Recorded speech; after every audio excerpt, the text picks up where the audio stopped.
సినీ నటి శ్రీరెడ్డిపై కర్నూలు పోలీసులు కేసు నమోదు చేశారు.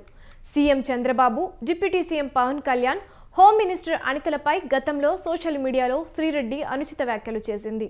ఈ క్రమంలో ఆమెపై చర్యలు తీసుకోవాలని టీడీపీ నేతలు పోలీసులకు ఫిర్యాదు చేశారు. ఫిర్యాదు మేరకు పోలీసులు శ్రీరెడ్డిపై సెక్షన్ 352, 353 సెక్షన్ల కింద కేసు నమోదు చేశారు. సోషల్ మీడియా ద్వారా వైసీపీని సపోర్ట్ చేస్తూ అనేక పోస్టులు పెట్టారు. ఈ నేపథ్యంలో అనేక సార్లు టీడీపీ, జనసేనతో పాటు వైసీపీని వ్యతిరేకించే వారిపై వివాదాస్పద వ్యాఖ్యలు చేశారు.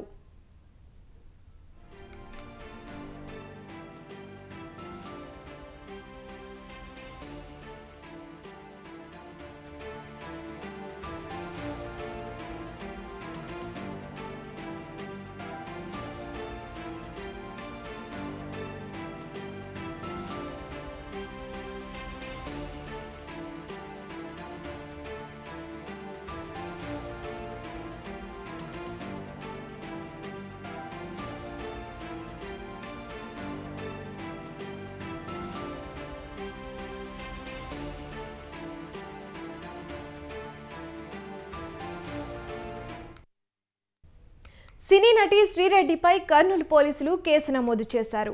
CM Chandrababu, deputy CM Pawan Kalyan, home minister అనితలపై గతంలో సోషల్ మీడియాలో శ్రీరెడ్డి అనుచిత వ్యాఖ్యలు చేసింది. ఈ క్రమంలో ఆమెపై చర్యలు తీసుకోవాలని టీడీపీ నేతలు పోలీసులకు ఫిర్యాదు చేశారు. ఫిర్యాదు మేరకు పోలీసులు శ్రీరెడ్డిపై సెక్షన్ 352, 353 సెక్షన్ల కింద కేసు నమోదు చేశారు. సోషల్ మీడియా ద్వారా వైసీపీని సపోర్ట్ చేస్తూ అనేక పోస్టులు పెట్టారు. ఈ నేపథ్యంలో అనేక సార్లు టీడీపీ, జనసేనతో పాటు వైసీపీని వ్యతిరేకించే వారిపై వివాదాస్పద వ్యాఖ్యలు చేశారు.